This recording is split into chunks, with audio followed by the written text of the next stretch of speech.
Respected Headmaster, Prakash sir, Captain and Vice Captain, Wellbeing House, and dear students, good morning. Good morning sir. तो प्यारे बच्चों, आप कैसे हैं? सर अच्छे हैं। खुश हैं? Yes sir. Are you happy? Yes sir. Very good. तो आपने क्या करना है? खुश रहना है। खुश रहना है, ठीक है? Yes sir. आज हम किस टॉपिक पे बात कर रहे हैं वो है इमोशनल वेलबींग, ठीक है? As per the guideline of Manodarpan, तो हमारा टॉपिक जो है tips to stay mentally healthy, ठीक है भाई? मेंटली जो है हमने सेहतमंद किस तरह रहना है, तो आप लोगों को पता है मनोदर्पण के बारे में तो आप जानते ही हैं। कोविड-19 जब हुआ था तो उसके बाद ये सरकार ने प्रोग्राम शुरू किया था। Manodarpan is an initiative of ministry of education to provide psycho social support to students for their mental health and wellbeing, ठीक है?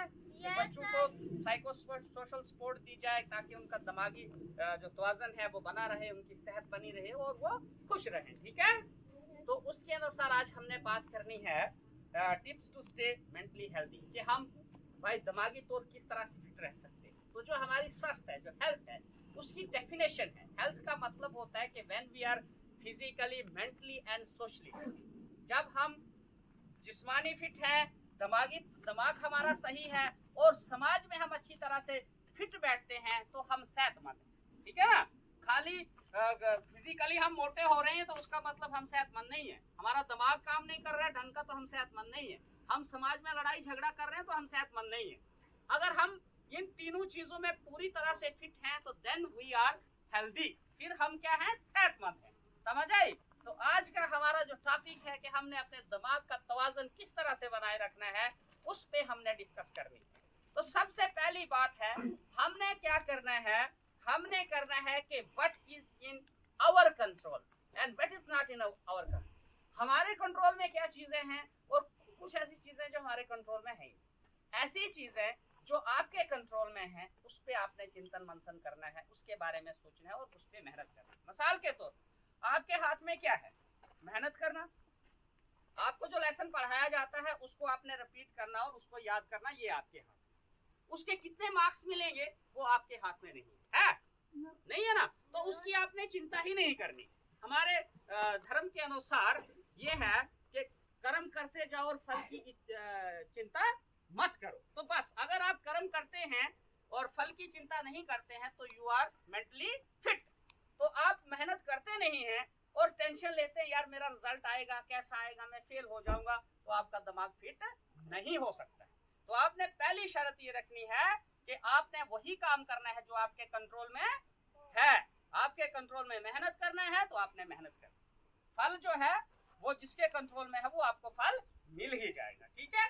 फर्स्ट स्टेप इज दैट कि what is in your control. जो आपके कंट्रोल में है उसके बारे में सोचिए, and what is not in your control उसके बारे में आप सोचे ही नहीं, ठीक है?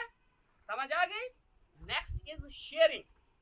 शेयरिंग क्या है कि जैसे ही आपको कोई प्रॉब्लम होती है, कोई टेंशन होती है, कोई चिंता होती है, तो आप अपने पेरेंट्स के साथ उसको शेयर करें, उसके बारे में डिस्कस करें, बात करें, अपने क्लोज फ्रेंड्स के साथ बात करें, ठीक है? अपने बड़ों से बात करें और वो जो भी प्रॉब्लम आपके दिल में खटक रही है या जो भी आपको टेंशन हो रही है तो उसका समाधान जो है वो मिल जाए और आपकी जो दिमागी टेंशन है वो दूर हो जाएगी, ठीक है? समझ आई? नेक्स्ट स्टेप आपको समझ आ गया। आपने क्या करना है? शेयरिंग करनी है, अपनी बातें दूसरों के साथ शेयर करनी है, क्लोज फ्रेंड्स के साथ, पेरेंट्स के साथ, टीचर्स के साथ। और सबसे जो हमारा इम्पोर्टेंट जो फ्रेंड होता है वो होते हैं आवर पेरेंट्स। जो हमारा केयर टेकर वो होते हैं हमारे टीचर्स। तो आपने उनके साथ जो अपने प्रॉब्लम्स हैं वो शेयर करनी है और अपना जो दिमागी तवाज़न है उसको बनाए रखना, ठीक है? And third thing is exercise. हमने क्या करना है? एक्सरसाइज करनी, ठीक है? फिजिकल एक्सरसाइज जैसे हमारा योगा है वो करना है और उससे क्या होता है? हम physically as well as mentally fit रहे, ठीक है? समझ आ रही है? हाँ। Fourth is focus on positive instead of negative. हमेशा अपने पॉजिटिव चीजों के बारे में सोचना है। जैसे कभी कभार आपको क्या होता है, किसी पेरेंट्स से या टीचर से डांट पड़ जाती है तो आपने वो अपने दिल पे नहीं लेना। ये सोचना है कि ये जो मुझे डांट पड़ी है ये मेरे फायदे के लिए पड़ी है। अगर आपको बोला है भाई आपने ये सबक याद नहीं किया, ये मेहनत नहीं की है, ये काम नहीं किया, पेरेंट्स कहते हैं, तो दिल पे नहीं लेना है, उससे दुगना करके बताना है और फिर आपको शाबाशी भी मिलती है। और हमेशा आपने सोचना है कि यार आज डांट पड़ गई तो कभी तो हमें शाबाशी भी मिलती है। अक्सर आप हमें शाबाशी मिलती है, ठीक है ना। तो आपने ये करना है कि उस चीज को नेगेटिव नहीं लेना है। कुछ बच्चे क्या करते हैं, अगर पेरेंट्स या टीचर से डांट पड़ गई तो वो जाके कहीं उससे उल्टा काम करना शुरू कर देते हैं, रूठ जाएंगे, घर से भाग जाएंगे, या ये वो करेंगे हल्ला गुल्ला। तो इस तरह की चीज नहीं करनी है। जो भी चीज आपको कही जाती है वो आपके फायदे के लिए कही जाती है, उसको आपने नेगेटिव कभी नहीं लेना है। या कुछ भी जिंदगी में नेगेटिव चीज होती है उसका बेनिफिट के बारे में ही सोचना है, कभी भी उसके नुकसान के बारे में नहीं सोचना है, ठीक है, समझ आई। और फिर फिफ्थ है कीप गुड कंपनी, हमेशा अच्छे दोस्तों के साथ रहना है, अच्छे लोगों की संगति रखनी। अगर आपका दोस्त बीड़ी पीने वाला है ना, वो आपको भी बीड़ी पिला देगा, झूठ करने वाला है ना, वो आपको भी झूठ करेगा, या चोरी करने वाला चोरी करेगा, वो फंसेंगे आप, तुम आपको दिमागी टेंशन होगी ना उससे। तो इसीलिए आपने हमेशा कोशिश करनी है कि जो अच्छे दोस्त हैं, अच्छे लोग हैं, उनके पास ही बैठना और उनकी बात ही सुननी है, ठीक है। फिर है being alone for some time, अक्सर मैं आपको कहता है कि कभी 10 मिनट अपने लिए अकेले निकाल के देखिए।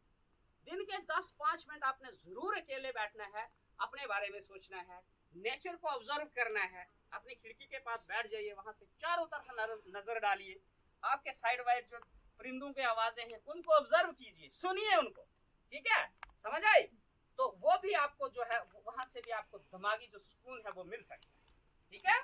फिर लास्ट तो नहीं कहूंगा, बहुत सारी चीजें हैं, बट समाज जो है छोटा सा ही होता है, तो लास्ट में आपको बताऊंगा कंट्रीब्यूटिंग टू द पीपल, दूसरों की मदद के लिए हाथ बढ़ाते रहना है। हमेशा दिन में कम से कम 2-4 अच्छे काम करने हैं जिससे दूसरों का भला हो, ठीक है। अपने दिल से कोशिश करनी है कि हमारी वजह से किसी दूसरे को ठेस ना पहुंचे, किसी दूसरे का हम भला करें, उसके फायदे का काम करें, और फिर देखो कितना दिमागी सुकून मिलता है। किसी बुजुर्ग को आप रास्ता क्रॉस करवा देंगे, वो आपको करेगा, हे मालका आपकी लंबी उम्र हो, है, आपकी तरक्की हो, आपकी नौकरी लग जाए, कितनी आपको दुआएं देंगे लोग, और जितने आप भले काम करेंगे उतनी आप दुआएं अर्जित करेंगे, और उतना ही आपको दिमागी सुकून मिलेगा। और वो जिस बंदे की आपने मदद की होगी वो कहीं भी जाएगा, वो नाम लेगा, यार फलाने स्कूल के बच्चे थे, या फलाना बंदा था, यार उसने मेरी वहां मदद की थी, देखो कितने अच्छे हैं उस इलाके के लोग, देखो कितना अच्छा है वो बंदा। तो आपकी तारीफ जब 10 बंदों के साथ होगी तो आपको कितना दिमागी सुकून मिलेगा, मिलेगा ना। Yes, sir. बस तो इस तरह से आपने क्या करना है, अपने आप को खुश रखना है और अपने दिमाग को हेल्दी रखना है, समझ आई। सारे बच्चों को समझ आई। Yes, sir. Very good, thank you.